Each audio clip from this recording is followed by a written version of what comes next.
This is Computing Up, conversations about computation writ large, with Michael Littman and Dave Ackley. This episode was recorded January 18th, 2023. Hey, Michael, are you there? Yeah, I am. I'm in Alexandria, Virginia. All right. This is very strange. Normally we have you talking at the beginning of an episode, but here it's me. Well, thanks for calling. Yeah, well, we've had a few little glitches in the pipeline. So we missed a month with Computing Up, but now we're going to catch up. We might actually have a couple out in 1 month. I don't know. We'll see how it goes. But the idea is that our guest today is Mike Levin from Tufts University, who I have known for a little while. We've done a number of meetings, mostly on Zoom and whatnot, over the last few years, and he's at Tufts, which was my undergraduate alma mater, and we first actually even had a little teeny bit of contact when I was giving a talk at Tufts years and years ago, and now he's been doing all this unbelievable stuff, and so it's been I've been watching all this stuff and very envious of a lot of it. So we managed to get him to come on Computing Up today. We decided that I would introduce our guest this time, even though I'm very, very weird about doing that. So what do you think about that, Michael Littman? You're doing great, Dave. Okay. Yeah. All right. Well, I'm going to channel my inner Michael Littman. And so say, Mike, Mike Levin, you're going to be Mike at least for the next hour. Mike, hi, how are you? Excellent. Thanks for having me. I'm a huge fan. I'm very happy to be here. Super. Michael Littman would often say at this point, so perhaps you could tell us a little bit about your path, how you came to be sitting here with us today, and we could just go from there. Sure. How far back, like unfertilized oocyte stage, or slightly later, or how far back? The Big Bang. Well, if you've got a biological kind of edge to your work, that seems appropriate. Like, let's go back to single-celled organisms. All right. Yeah, definitely. I talk about that a lot to people, not my own single cell past, but theirs, because I'm sure we'll get into it. But people often talk about human this and human that, and I like to just sort of remind everybody that we all start life as a single cell, and we go from there very slowly. So I don't know my background. I was interested in a very early age. In technology and biology. So specifically when I was really little, my dad used to take the back off of our TV set. And I was born in Russia. I lived, I was a sickly kid, Moscow in the 70s, not real medication, but you could sometimes distract kids from things. And so he would take the back off of this TV set, and I would look at these components, and I would just marvel at the fact that somebody knew how to get them in there in the right order to make things happen, right? And then I had a friend who was really into bugs and insects. And so we would be outside and looking at eggs and caterpillars and butterflies and just saying that, okay, well, these things have components too. They seem to have certain preferences, which the TV doesn't seem to have as much. And how did these pieces get here? And how do they sort of add up to this autonomous thing? So always interested in that. Wow. I went to, yeah. So wait. So, to me, that sounds like, living computation, like machinery and living systems that, at the age of whatever, 12 or something in Moscow, you were seeing a unity between TV sets and bugs. So I was maybe 6 or 7 when this was all going on. Even better. And I was interested in unity and diversity. What is the same here? What's different here? It was clear that somebody knew how to put this TV set together, which raised the obvious question of, well, does anybody know how to put a caterpillar together? And if so, why not? And who did put it together in the first place, right? The TVs at least, right? The TVs have a stamp of a certain factory, right? So yeah, these were all things that kind of kept me up at night. Oh, that's great. And so okay, all right, and now you came to North America at some point. Yeah, we emigrated to Boston in 78, and my dad very rapidly, which was kind of unbelievable because none of us spoke any English, so he somehow got a job at DEC, at Digital Equipment Corporation. Great. And one cool thing about that is that they would, every so often, every year or two, they would completely revamp all their computers, throw everything in the garbage, and give everybody the new models.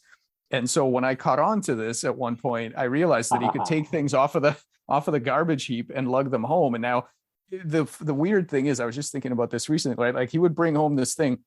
You remember what this all looked like? It was like a tiny little, well, at first it was tight, but then it was a tiny little screen with this huge back. And you take your phone and you jam it into this thing, which are these big rubber cups, and you'd have this like 300 baud modem, and all it would do is connect up to some mainframe that basically the most fun thing it had was COBOL. That's all it had. And like, that's all it had. And, what are you playing? What are you playing, Mike? I'm playing COBOL. Yeah, basically, right? It sounds like baseball. Yeah. And I remember, like, now I'm thinking back and thinking, what could have possibly been the attraction? I can't imagine, but what could have been? But I was magnetized by this thing because it just felt like there was something amazing here, even though it didn't do anything amazing yet. It just felt like something was amazing here. And things went from there. And I learned to code, and I did some of that. And then I went to Tufts as well as an undergrad. Yeah. I don't even know if I knew that. Yeah. Well, hey, I was probably in Boston just finishing up at Tufts in 1978. So we might have overlapped there with those little Russian family coming down, like that. Okay, all right. So you did Tufts, and you did engineering stuff, computing stuff. Well, that's in the liberal arts at Tufts, right? Yeah, it was School of Arts and Sciences. I did originally I went for a computer science major, got a degree, and then hoping to do AI, but it was pretty clear almost at the beginning that we didn't really have the things that I was interested in. Like, it just wasn't, we didn't know what was going on, and the biology seemed like, at least, okay, it's an N of one example but it's an example, right? So we got to take a look. And so then I have this like weird dual dual major. So one in computer science and one in biology. And and that was my undergrad. So was that one of these 5-year programs where you got 2 degrees, or was it just more informal?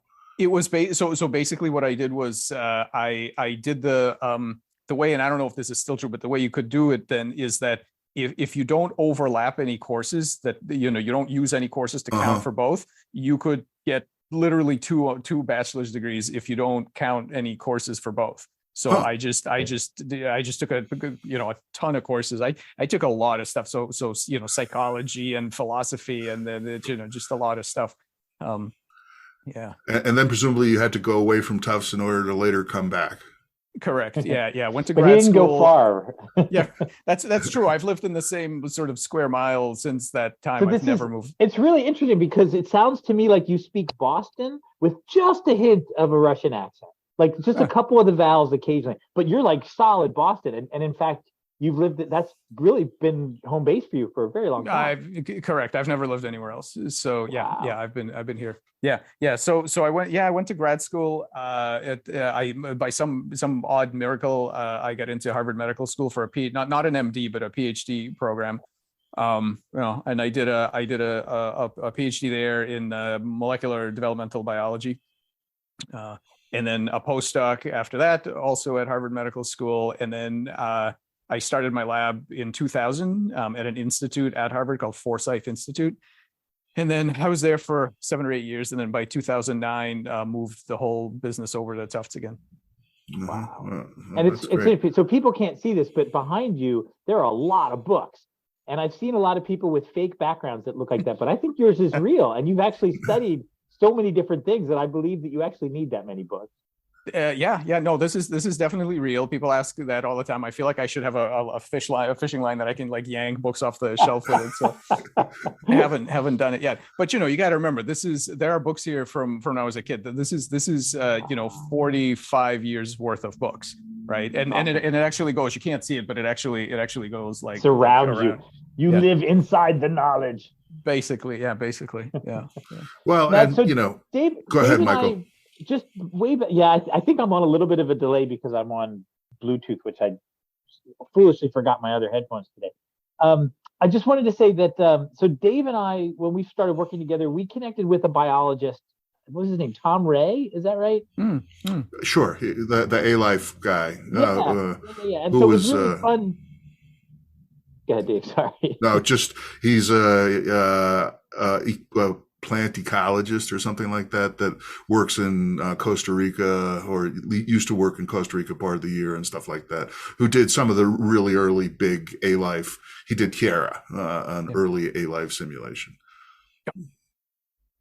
And so it was really fun for us to interact with somebody in the biological field. So yeah, what can you tell us about how you think about these things now? What role does computation play? What role does life play in the kind of work that you do? Yeah.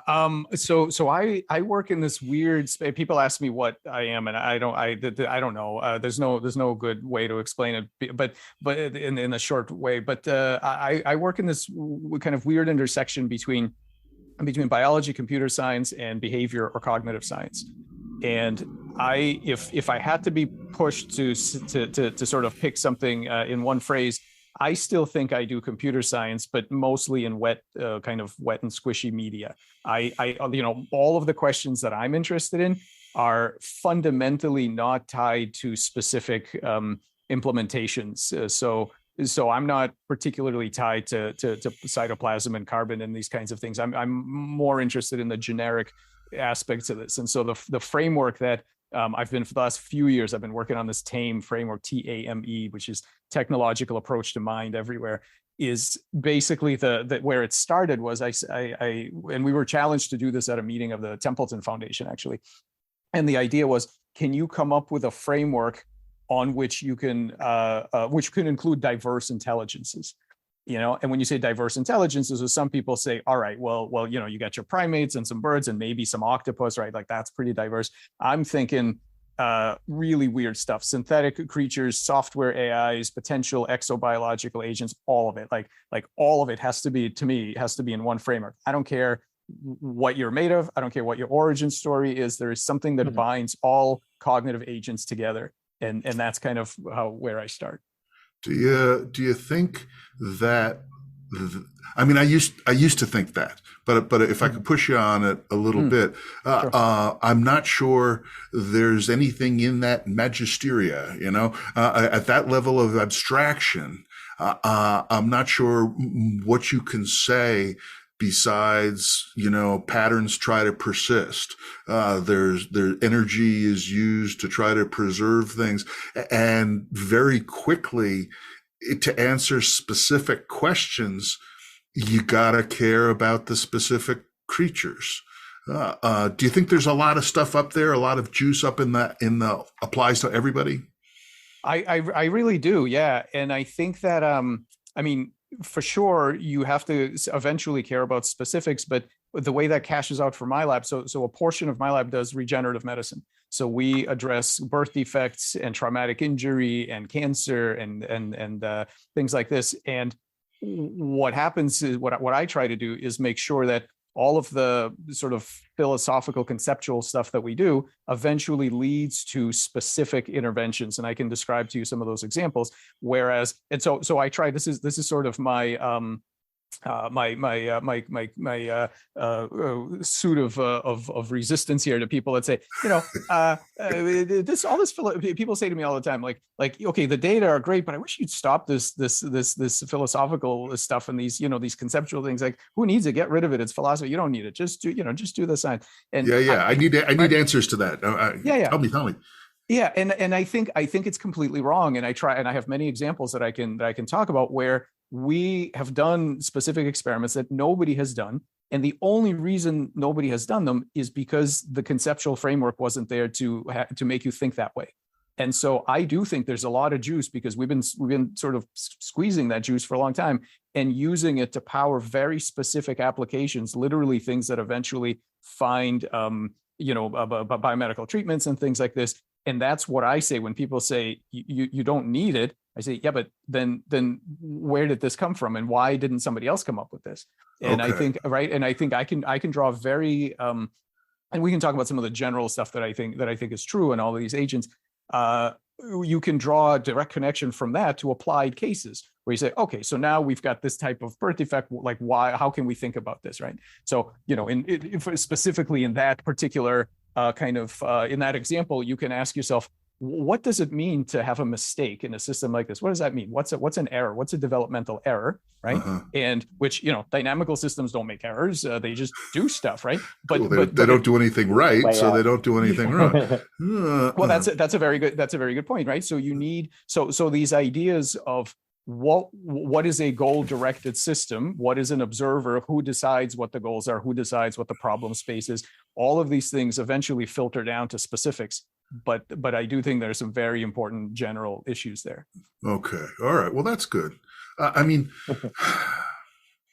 part of what makes me want to resist, I mean, I love the abstraction, right? I want the big picture, the title, our podcast, computation writ large. That's our charter. That's what we're here for. But on the other hand, I also end up talking to people a lot, for example, who are in the grip of Turing equivalence, in the grip of computability.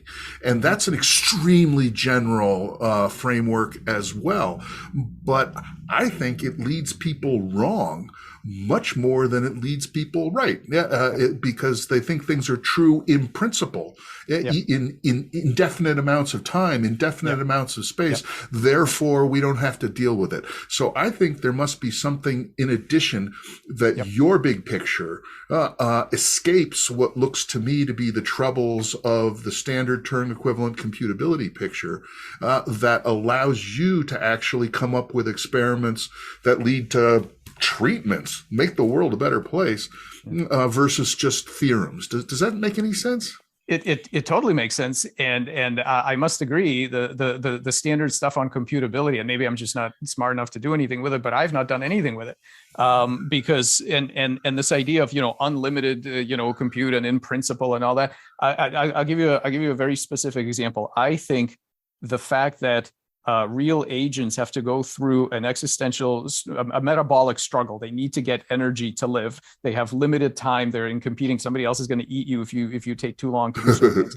I actually think that kind of a thing is extremely important in creating cognitive systems. And what I mean by that, here's a very super simple example. If you had infinite time and infinite compute power, right, you could be this Laplacian daemon, and you could track all the microstates around you.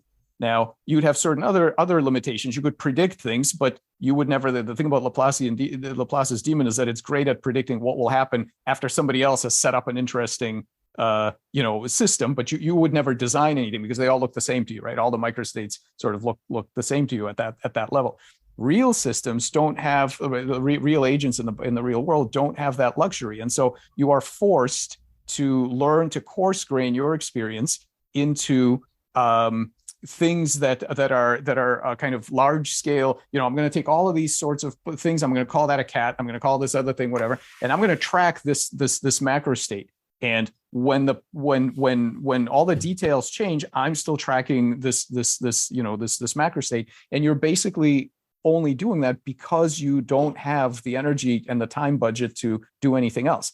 But it has super interesting and important implications, right? Once you start developing models of the outside world as agents that do things as chunks, not all the microstates, but like, here is this thing and it has certain behaviors and I need to track it if I'm not good at it, I'm gone, and so on. What that eventually leads to is creatures that make agential models. And eventually they turn that modeling onto themselves, and they make models of themselves as an agent doing things. And then before you know it, you end up with free. Well, at the very least, you end up with a belief in free will. I'm not saying you have free will necessarily. I'm saying you have a belief in free will, because from the time you were a bacterium, all of your models of yourself in the outside world were of agents doing things. And that's the only way to get it, as far as I know, to survive in a world with limitations. And if you don't have those limitations, you skip all that stuff and you end up with agents that just have never had this, autopoietic struggle when they have to you chunk up the world into bits that are important to track. That's great. I mean, one of the things that I have been struggling with, so I'm doing these engineered systems that use living principles like, cellular automata, local stuff, healing, building gradients, making ring oscillators to pace things, all of that kind of stuff, which seems to me to be sort of table stakes for how living systems, actual carbon-based living systems organize themselves. But in a cellular automata, all the energy cost is paid up front. You don't have to pay for your transitions. They just happen for free, like that. And that seriously warps a lot of the design and the dynamics and the behavior that'll typically come out of such a system. Can you force a system to do any particular behavior that way? Sure. You can still do it as long as you can maintain deterministic execution. You can make a house of cards do anything you want. But more and more, so I think I get fork bombs. I get, chemicals that just reproduce as fast as possible. And normally there would be metabolic limits. You'd have to come up with energy to make all those transitions. But in the cellular automata model, as just one example, and simply, CPU and RAM, once again, in general, you don't have to pay your energy costs. Someone else plugged it into the wall. You just have to please whoever plugged it into the wall enough to keep it plugged into the wall like that. And so I think that's absolutely true. But at any given level, we may decide to sort of make a zone where anything inside this zone is paid for, like that, like a cell, a single cell, that we've got mitochondria in there that are overproducing. We have to downregulate them to keep from burning up the cell, like that. And that means, yes, viruses and all kinds of stuff will get in there and they will manage to do their business without paying their own energetic costs because they got into that spatial zone, which pushes me back towards it's about the specifics. It's like, where can you find those juicy zones where energy costs are paid by somebody else so that you can get in there and get some work done that doesn't necessarily benefit whoever's paying the energy cost, but benefits you, like that. I mean, I don't know where to take this thought, but I don't know where to take it, except that.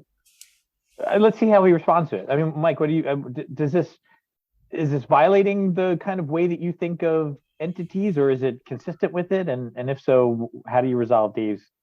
No, it's definitely consistent. And there are three. I was thinking of three things that tie into this.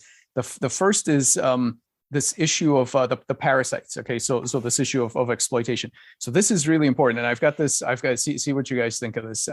This idea of threat as the driver of individuation, and here, when I say individuation, here's what I mean. Imagine you're looking at an embryonic blastoderm. So this is, let's say, a chicken egg or a human. It doesn't matter, right? So you got this thing that's maybe 50,000 cells. It's like this flat disc, and you look at it and you say, well, that's an embryo. And so I ask, what are you counting when you say that's an embryo, right? What is there one of? And you say, well, if you think about it, you say, okay, what there is a system that's going to work together towards a specific anatomical goal. It's going to make a specific journey in the anatomical morphospace, and it's going to end up as this particular thing. So what you can do, and I used to do this as a grad student, is you can take a little needle and you can make some scratches in this blastoderm. And what it does is temporarily, until the scratches heal up, it makes the different islands that you've created unable to hear each other. And when that happens, each one of them self-organizes into a separate embryo, and then they heal, and then the thing heals, and then you got conjoined twins or triplets or however many you make. So now this is an interesting question. So how many embryos were actually in there? Well, you don't know, right? Because it's not genetically determined, and it was determined by the sort of alignment of the different cells in this way, where they get together and they become this group of cells is going to become an embryo in this group of cells, right? And so now you have more than one. It relates to cognition, because if you didn't know what a human was and I held up a brain and I said, how many different entities do you think are in there? Who the hell would know? You know, and in fact, you can't. We have no first principles from which to guess such a thing at all. So the reason this is relevant to what you were saying is this: imagine now you can wonder why do you have this process of individuation where out of this sort of primordial ocean of cells a single higher level entity emerges, right? So let's talk about parasites. So imagine you're a very early homeostatic agent. You're a little thermostat, and you're keeping something in some range, and that's it. That's all you know how to do. Now, and it's great. You feel good about that. You feel good about that because you're under control. You've got one variable. You're sort of controlling it, right? Very good. But at some point, you might want to change your set point. So you've got a sort of a second metacognitive loop that sometimes changes your set point. Now you got a problem, because to the extent that you have become programmable and understandable, you are now subject to parasites and other cheaters who would like to reset your set point for their own uses. So what you would like to do is to develop a very clear way of distinguishing when changes in me are made. Are they made from inside because I am learning, I am doing something, or are they made from outside because someone is changing it for me? This is the distinction between learning and being trained. Like how much agency is in the external environment? Am I the boss and I'm just learning what I want? Or is somebody out there training me? Is the environment, not zero agency, right? So as soon as you've got a pressure to do that, to figure out if your changes are coming from within or from without, you are now under pressure to establish a boundary between yourself and the outside world. So you are now individuating right. Because now you have to say, this is me and this is the outside world. You didn't, if there was no competition and no predation and no parasites, you wouldn't have to do that. You could stay these 50,000 cells, and there would be no embryo, because every think about it. Every cell is some other cell's external environment. So where is the boundary, right? It's you have to now develop a model where all of this stuff is me and everything outside is not. And then you have people with work like Andy Clark, who will say, yeah, and that's porous, because if you have a phone and some glasses and the stick, now you're actually, you are now bigger, right? And our brain is great at that. In fact, look at the plasticity. You ever see on YouTube the rubber hand illusion? Yeah? Sure. Somebody, right? I don't know that one. What tell me. So somebody takes a rubber hand. You sit at a table. You put your own right hand underneath. They take a rubber hand and they put it where your hand would have been. And then what they do is they watch them stroke this rubber hand, and at the same time under the table they're stroking your actual hand.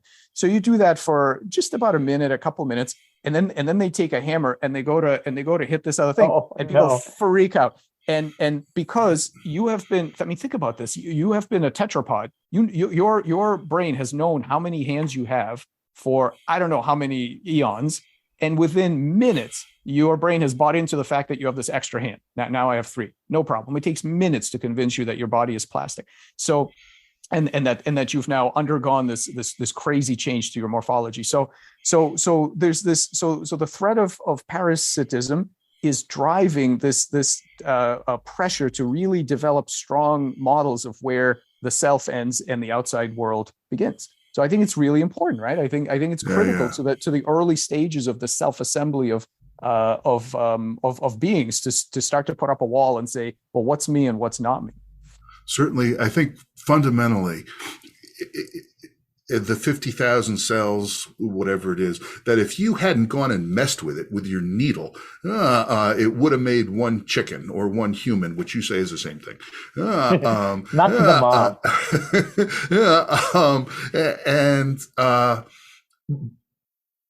But the reason that is because it's an evolved piece of machinery where all of those 50,000 cells are in communication with each other in some effective way, so that they actually can coordinate and produce a single chicken beak and whatever the hell it is, like that. That doesn't mean that if you disrupt the machine, if you mess with it, it won't develop in a strange, different way. So it would be, actually the stroke of the needle made it go from one chicken to 2 or to a Siamese chicken.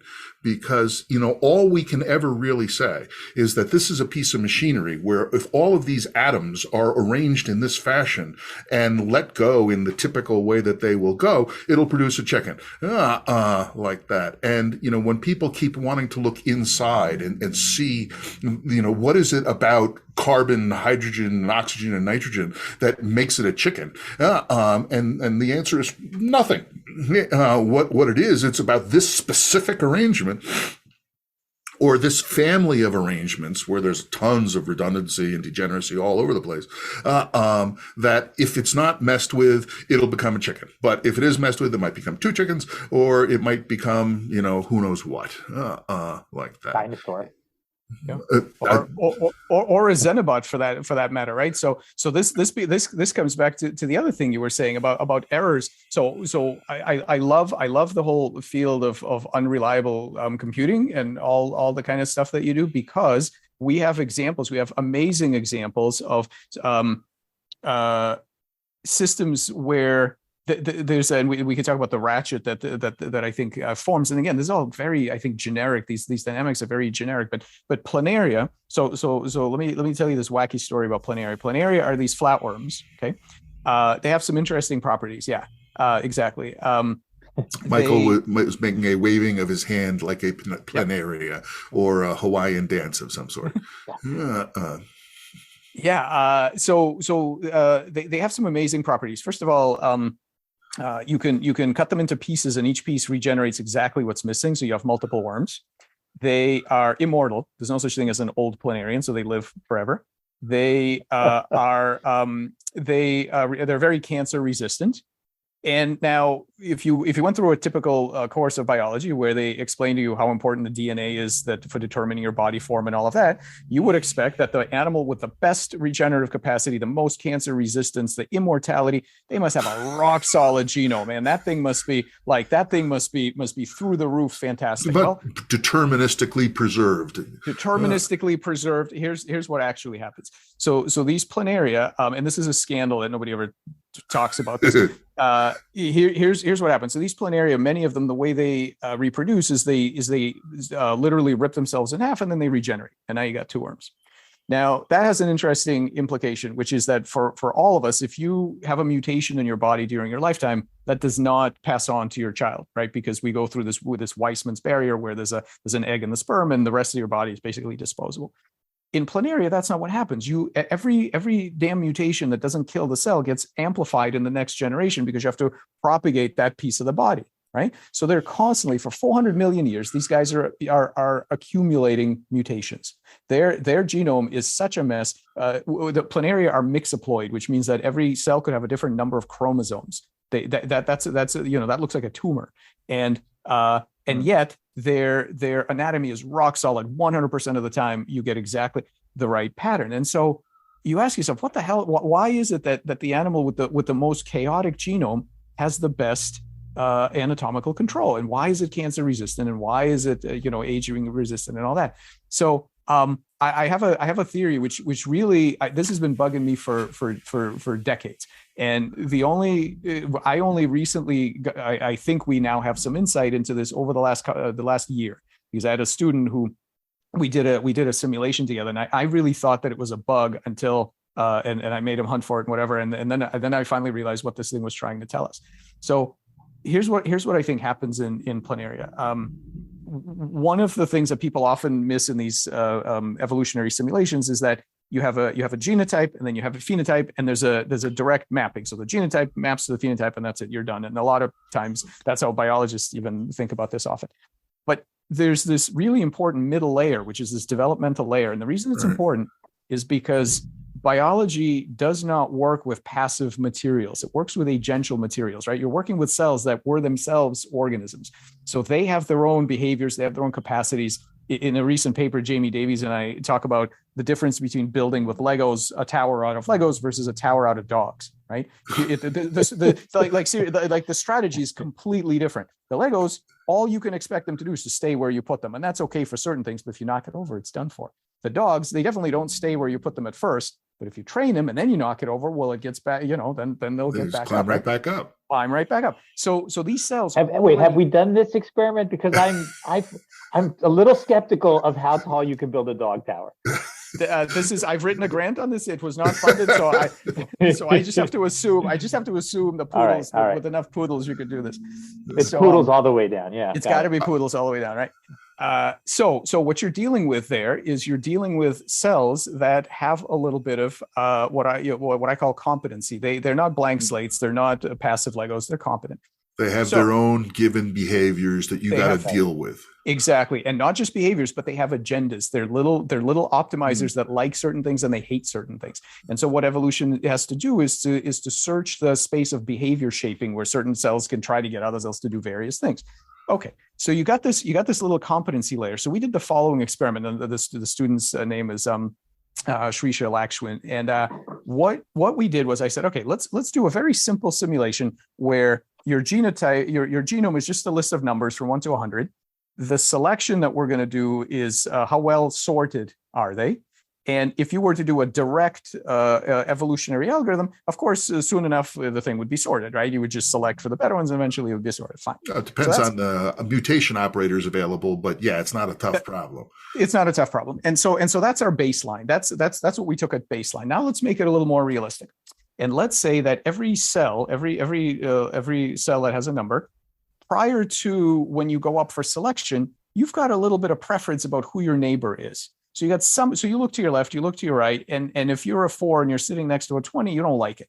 And so you're going to move a little bit. How much do you move? How far out do you see? Well, that's tunable. And that's also under you can put that under genetic control. So you have a little bit of wiggle room, and then you get judged by selection. The obvious thing is that, of course, that does better and it evolves faster. Okay, fine. That's the obvious thing. The not obvious thing is this.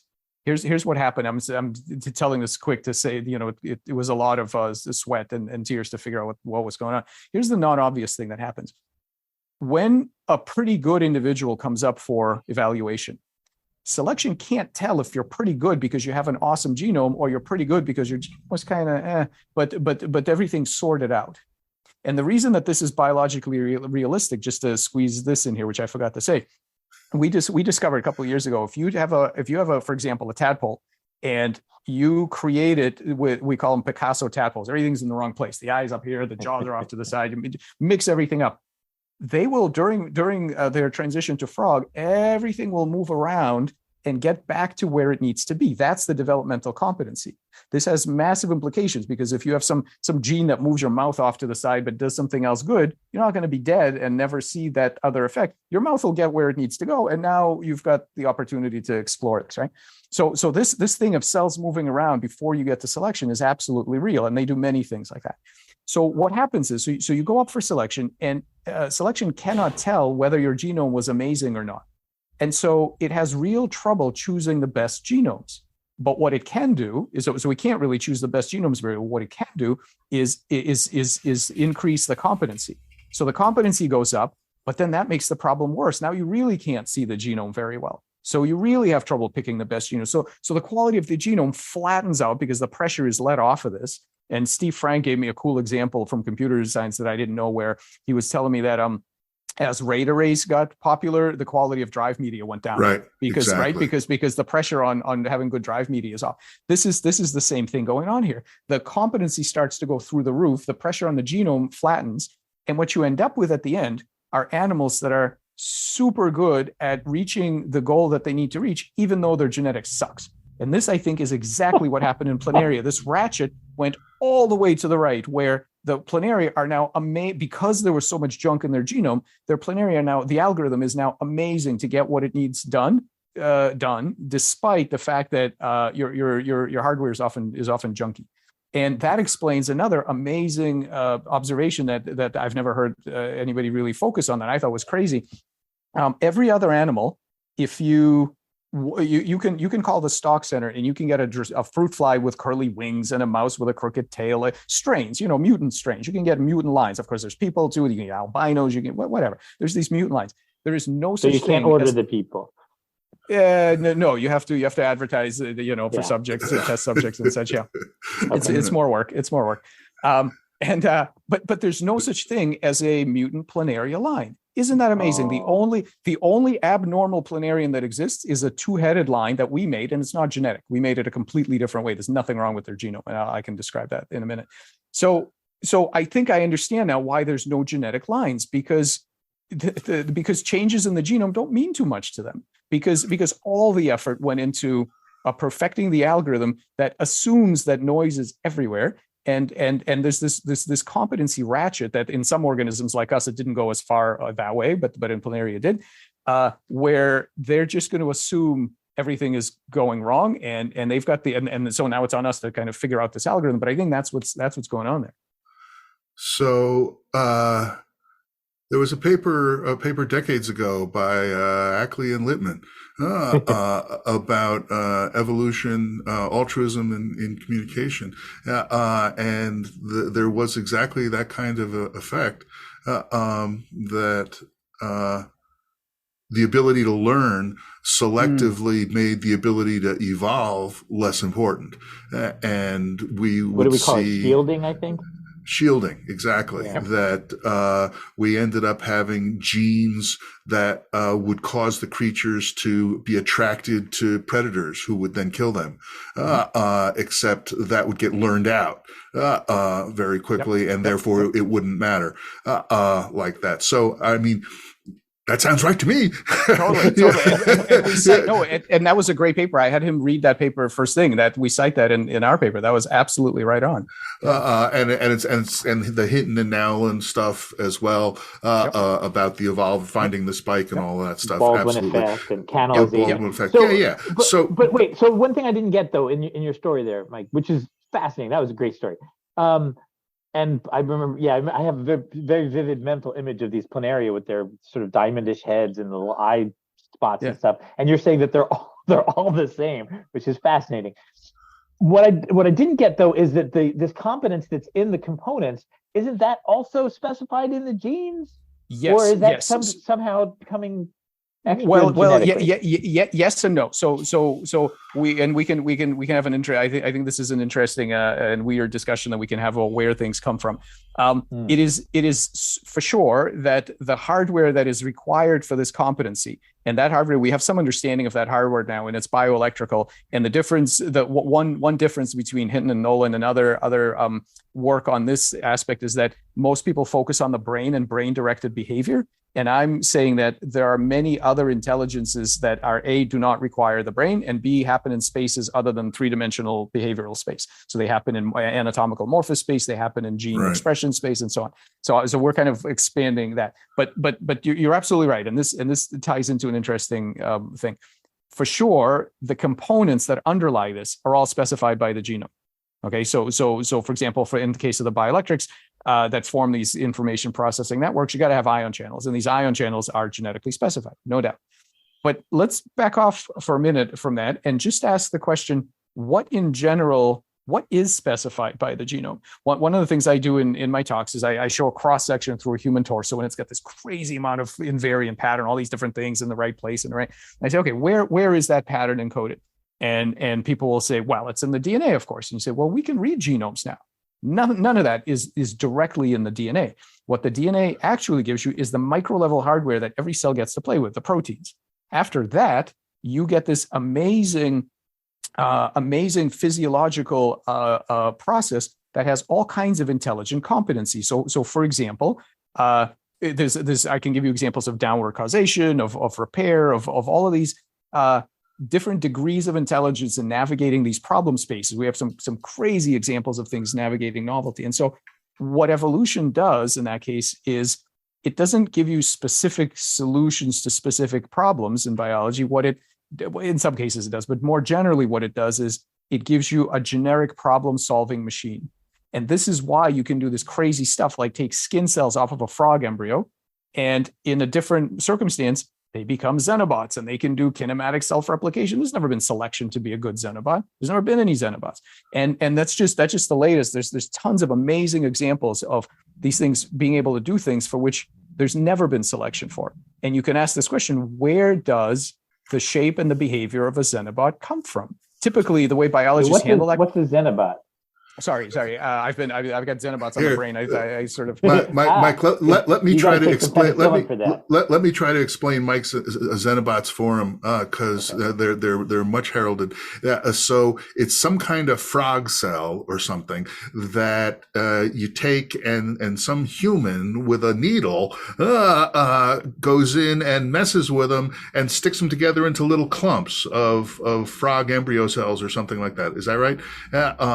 And then they actually will do stuff. They'll move, and they'll spin around in little circles, and they'll do all things that frog embryos never did. And then they took it. Mike took it another step with Josh Bongard, who we were talking about having on Computing Up at a later date. They did a computer optimization search, an evolutionary algorithm, something on computers, to imagine what kind of cell shapes they would like to get a particular behavior, like moving around. And then they made them. They made them out of the cells, and then it kind of worked like that. How close did I get, Mike? Very close, very close. So I'll just emphasize a slightly different aspect, but that's basically right. So imagine you're looking at an embryo, and it's got this skin, and the skin has a very boring lifestyle. It just sits there on the outside, keeping out the bacteria. And you say to yourself, well, that's what the genome of the frog encodes. It encodes this thing, and that's what the skin cells know how to do. Well, so we asked this interesting question. Okay, that's what they do when the other cells basically bully them into it. The question is, what would they do on their own? So Doug Blackiston in my group, he takes these very early, they're skin cells. They're literally just skin. There's nothing else. So he takes these skin cells, dissociates them, takes them away from the rest of the embryo. So we're not changing the genome. We're not adding any weird nanomaterials. Literally, we're engineering by subtraction. We're getting rid of this other stuff that normally behavior shapes them into this boring kind of lifestyle. And we set them aside and we say, well, what do you want to do now? Let's reboot your multicellularity, right? So they could have done many things. They could have crawled away from each other. They could have done nothing. They could have died. They could have been a flat two-dimensional cell culture. They could have done many things. Instead, what they do is they self-assemble into this ball. And at that point, what Doug can do is if he wants to, is sculpt them in a way that Josh's AI algorithm predicts. But if you do nothing, so let's say you do nothing to them, you just leave them to their own devices. The tadpole's surface has these little hairs, these little rotating hairs called cilia. These things are typically used to move mucus down the side of the animal so that the pathogens can't get a good hold, right? So it just kind of moves it down.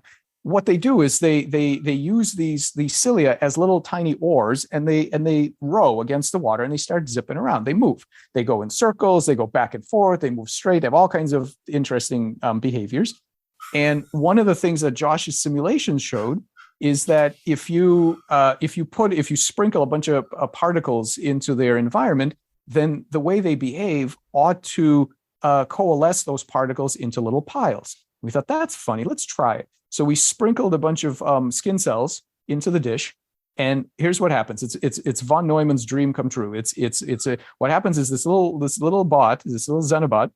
It's called a Xenobot, by the way, because the frog is named Xenopus laevis. It's the Latin name for the frog. And they're biobots, so Xenobots. So these little Xenobots, they zip around, they coalesce, and we have lots of videos of this online. They coalesce these loose skin cells into little piles. They go around and they sort of do this and this, and they make little snowballs. They do it together. They do it individually. They make little piles.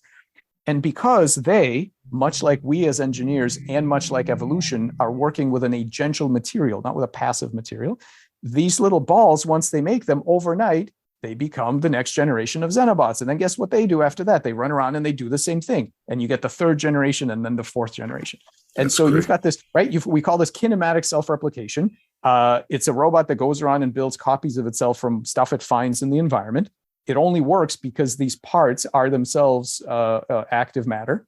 And now you can ask, okay, for any typical creature, if you ask why does it look a certain way, why does it have a certain anatomy or a certain behavior? Well, the answer is, well, because for millions of years, that's what it got selected for, right? There's never been any Xenobots. There's never been kinematic replication. No other creature does this. So now, where the hell did it come? Did that come from? Right? Where do these these anatomical and behavioral goals come from? I'll give you a slight preview of an unpublished thing, which we're still working on. They also have amazingly novel behaviors in transcriptional space. They express genes that normal embryos never express. They dip into their genome for things that normal embryos don't bother with. And so And right. And I have so so now, many questions. Yeah, Like, yeah, me first of all, too. it kind of reminds me a little bit of all the hullabaloo about large language models, where part of it is you have to come up with the right prompt. I put them in the right situation, and then all of a sudden they do all these amazing things that they weren't directly trained to do. And this is like you're setting up this kind of prompt, this kind of environmental scenario that will induce it to do interesting things.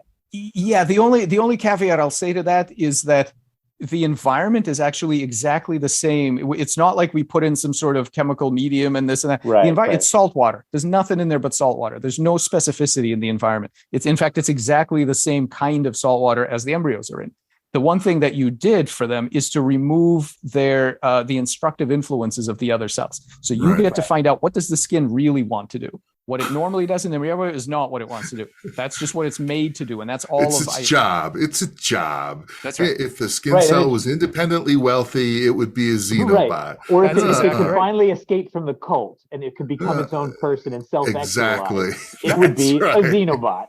That's But a no, very it's that's just going a to very work on fair. the farm and it's going to do what it has to do. But that does answer one question, which is, so these cells must be running on stored power. It's not like there's sugar in the water that they can eat. It's just saline. So yes, and so yes, but so normal embryos also run on stored power because it's a week and a half before they eat. They don't eat for a week and a half. So they also every cell gets a bunch of yolk from the mother from the egg, and that's what they're running on. Right. Doug did we did do the experiment of putting sugars in the water because these normal xenobots run out of steam after about 10 days. They run out of juice and that's it. Sure. That was my other question is, now that they can reproduce, are they going to take over the world? And your answer is yes, but only for 10 days. Correct. Yes, that's right. People, believe me, how many emails I've gotten about this, you can't imagine. Exactly this question. People beset with xenobots in their apartment, and I mean, just it's unbelievable. So not for real. For people listening, not real. This is just like people imagining this. That doesn't actually happen. So but you can actually put sugars in the water, and when you do that, our record, I believe, is 84 days or something like that. You can extend their lifespan. And when you do that, they undergo a developmental sequence. What are they changing into? What's the final form? Nobody knows. Where does it come from? It's never existed before. It's never in their phylogenetic tree. That just didn't exist. So you have this ability, right? So what evolution? So if you ask the question, and this goes back to your question, Michael, where do these things come from? What does the frog genome encode? You might think it encodes a frog. But actually, no. What it encodes is a system that, first of all, does error minimization on the frog face. So if I scramble it, it knows how to do new things that normal tadpoles just don't do. So it'll move everything around. And by the way, in a slightly different configuration, it can do this, which it's never had to do at all. So I do think we have a subtle sort of question about where does anything come from? Because it's not directly in the genome. And none of this is directly in the genome, but certainly not this novel stuff. I mean, isn't it pretty fair, kind of fair to say that it doesn't encode a frog, it encodes a developmental process that, if not screwed with, will typically lead to a frog, but has many more properties. It has many areas of local redundancies and local signaling in order to make that process work, which can be changed and go in other directions and so forth. And that, I think that's not unfair, but I think that that's what you would say looking at the sort of chemical signaling level. And I think that's true. I think there's an additional lens that we can use and we should use here, which is that the machine that this thing makes is not so biologists have given up rightly the idea that the genome encodes the phenotype. Fine. Yeah. What then we embraced complexity theory and emergence. And now the standard story is that it encodes some local rules. And as we know, you many systems, you sort of turn the crank and then eventually something very complex will happen, right? Either cellular automata, fractals, whatever it is. You got local simple rules and boom, out comes this amazing complexity. I think that's only half, maybe not even half the story. I think it's true. All of that is true.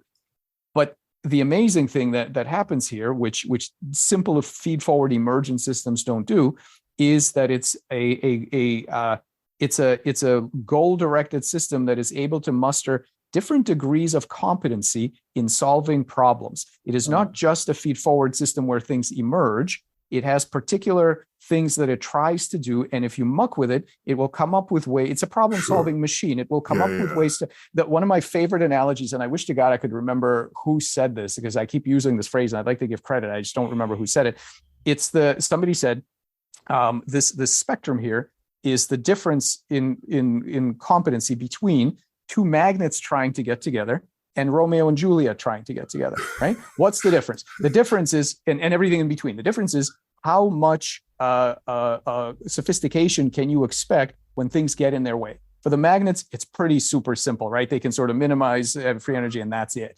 But for some of these other things, well, they'll muster all kinds of, and you can, so one of the things we've done both in simulation and with real cells is to really quantify things like all the things that autonomous vehicle designers would quantify. Like, for example, if you're going to a goal, are you smart enough to do things that temporarily take you away from that goal? Are you able to this delayed gratification kind of thing where you're not just standing with your face pressed up against the wall instead of sort of wandering or, going around the obstacle, right? That's just like a very simple thing.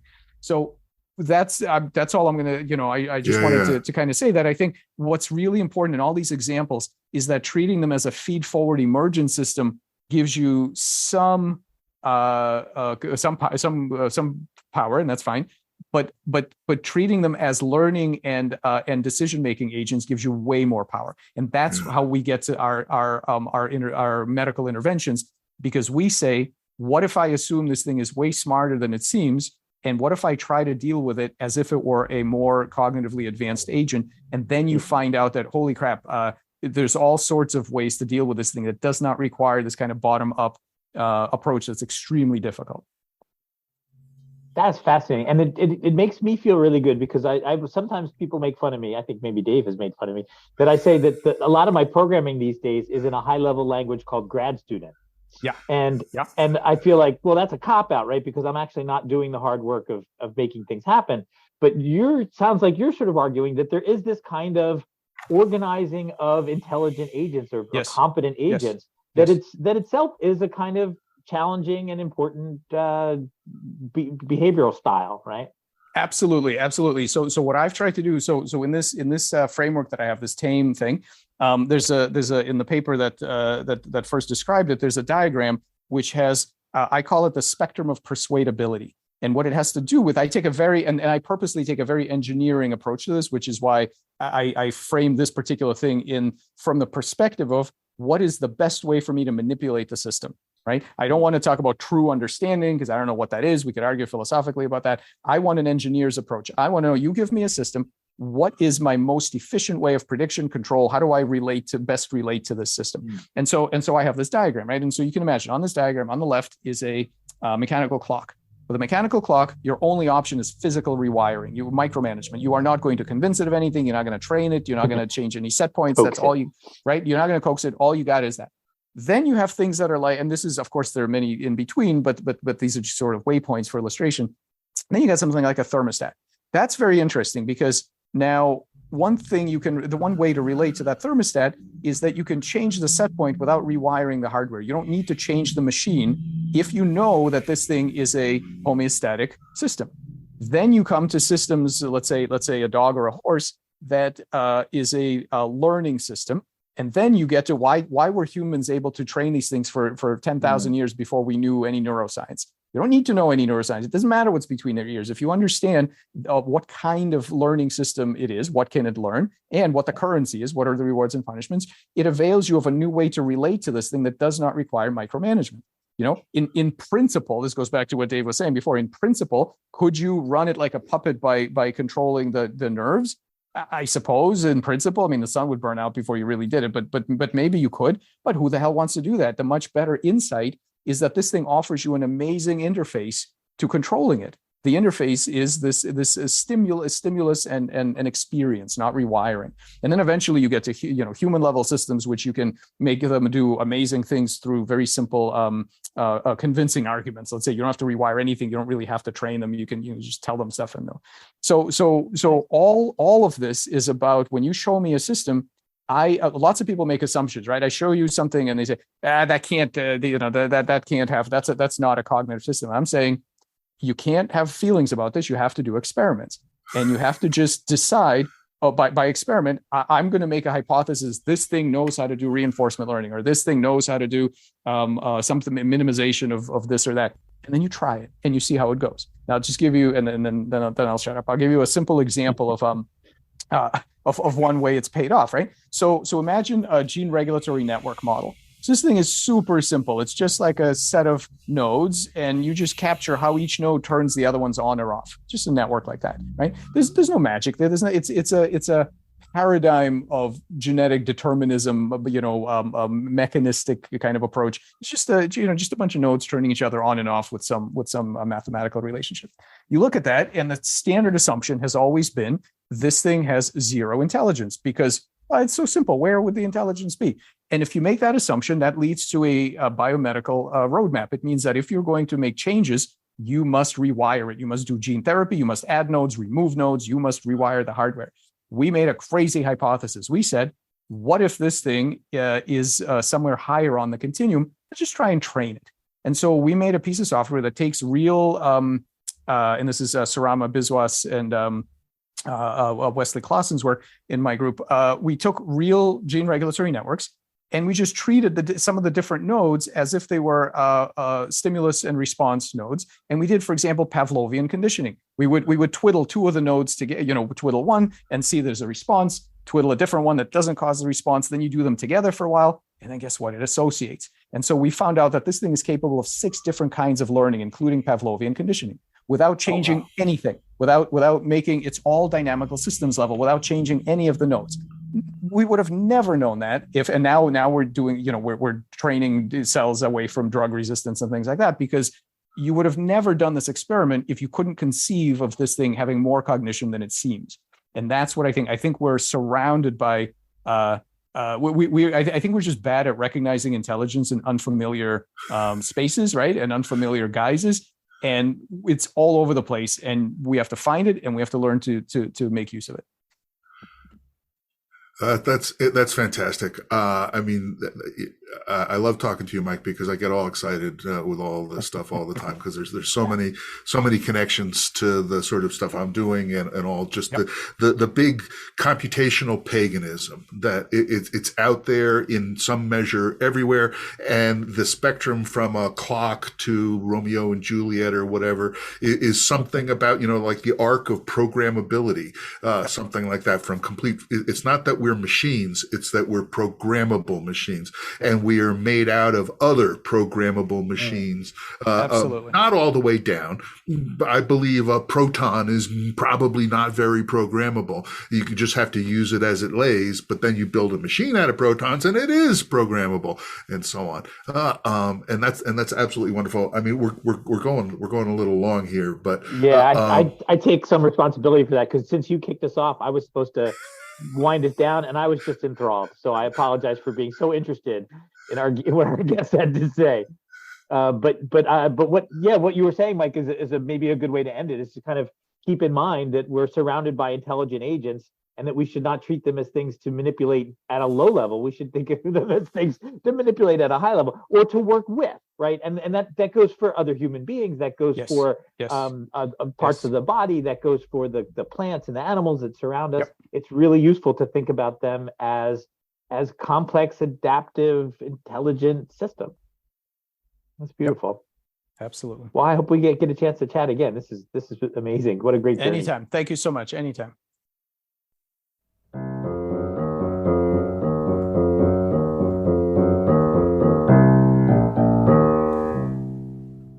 This was Computing Up. Thanks for listening.